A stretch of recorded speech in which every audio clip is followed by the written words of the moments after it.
Kyoto, 1604. Rain pours over the courtyard as a 20-year-old prodigy falls to his knees. His wooden sword is shattered in two. Blood drips from his chin. The crowd around him doesn't gasp. They laugh, because the man who just defeated Kato, the most feared young swordsman in the province, wasn't a master.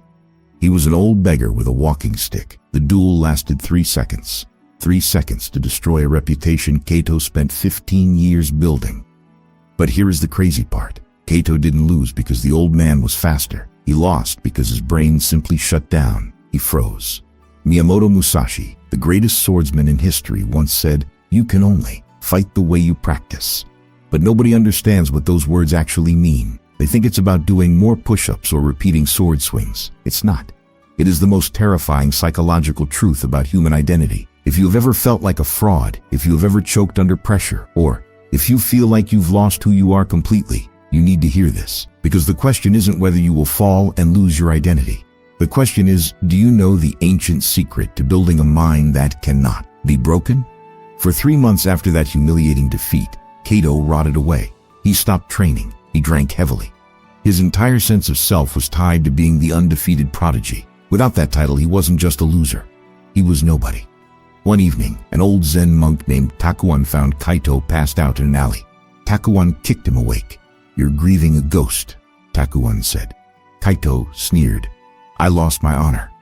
I lost my identity." Takuan laughed. "You never had an identity. You had a performance." Think about that for a second. How much of your personality is just a performance to get people to like you?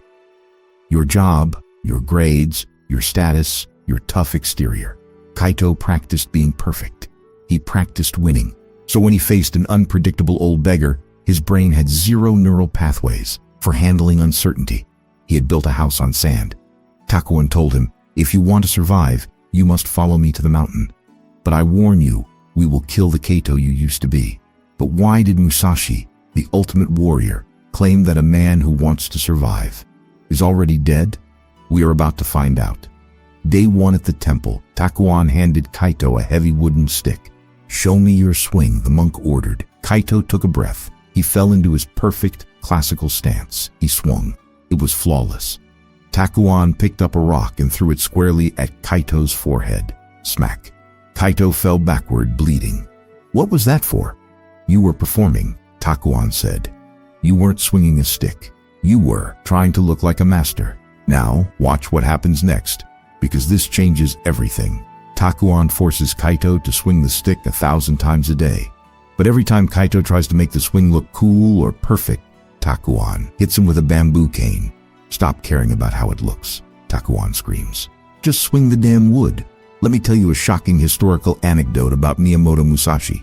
When Musashi fought his greatest rival, Sasaki Kojiro, Kojiro was the picture of perfection. He had a beautiful, legendary sword. He wore spotless clothes. He cared about his image. Musashi showed up 3 hours late. He looked like a homeless man. He hadn't bathed. And his weapon? He carved it out of a boat oar on the ride over. Kojiro was furious. He drew his sword and threw his scabbard into the ocean. Musashi smiled and said, "You've already lost. What victor throws away his scabbard?" Musashi crushed Kojiro's skull with that oar. Why? Because Kojiro was attached to his image, his prestige, and the outcome. Musashi was utterly, brutally present in the moment. Nothing else mattered. This is the core wisdom you need to survive the modern world. Here are the 3 actionable laws Kaito had to learn, and they apply to your stress, your focus, and your enemies right now. Point number 1. Kill the actor. Your anxiety comes from trying to maintain a fictional version of yourself. You are terrified of failing because you think your worth is conditional. If I lose my job, I am nothing. If she leaves me, I am nothing. If I look stupid, I am nothing. Takuan made Kaito swing the stick until his hands bled, not to make him stronger, but to exhaust his ego. When you are that tired, you stop trying to look cool. You just survive. Stop performing for society. Stop acting like you have it all together. Just be present in the messiness of the moment. That is true power. But how do you actually rewire your brain to do this? That brings us to point number 2. Wire the brain for now. Remember the quote, You can only fight the way you practice. If you practice getting stressed every time you read an email, you are training your brain to panic under pressure. Kato used to practice perfection. Now Takwon made him practice being interrupted. Takwon would yell at him randomly. Takwon would sweep his legs while he was eating. He taught Kaito that the practice isn't the sword form. The practice is returning to the breath when chaos hits. By month 6, Kaito was swinging the stick horribly by technical standards. His form was ugly. His stance was weird. But there was no hesitation. None. He wasn't thinking about the last swing or the next swing. He was only inside the current swing, which leads to the final, most important lesson. Point number 3, the victory of nothingness. Takwon finally told Kaito he was ready to leave the mountain, but he had one final test. Go back to the courtyard, find a challenger, and you must enter the fight already dead. What does that mean? Enter already dead. It means detachment from the outcome. If you desperately need to win, you are a slave to the future. If you are terrified of losing, you are a slave to the past. When you accept the worst-case scenario before it even happens, you become invincible. You have nothing to protect, no ego to defend. Kaito returned to Kyoto, unwashed, unshaven. He didn't look like the glorious prodigy anymore. He looked real. A master Ronin stepped forward to challenge him. The crowd gathered. The same crowd that laughed at Kaito 6 months ago. Kaito drew his sword. His hands didn't shake. His mind didn't race. He didn't care if they laughed. He didn't care if he died. The Ronin lunged with a terrifying roar. Kaito didn't use a perfect classical form. He simply moved out of the way and tapped the flat of his blade against the Ronin's neck. The duel was over in one breath. No blood was spilled.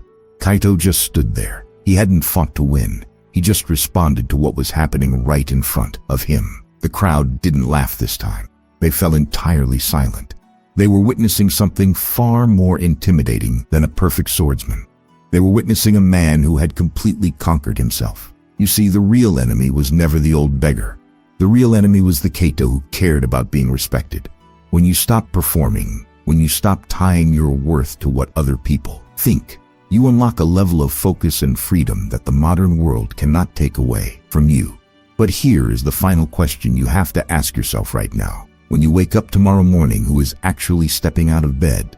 Is it you, the raw, present, authentic you? Or is it the character you've invented to survive the day? You can only fight the way you practice. So, what exactly are you practicing?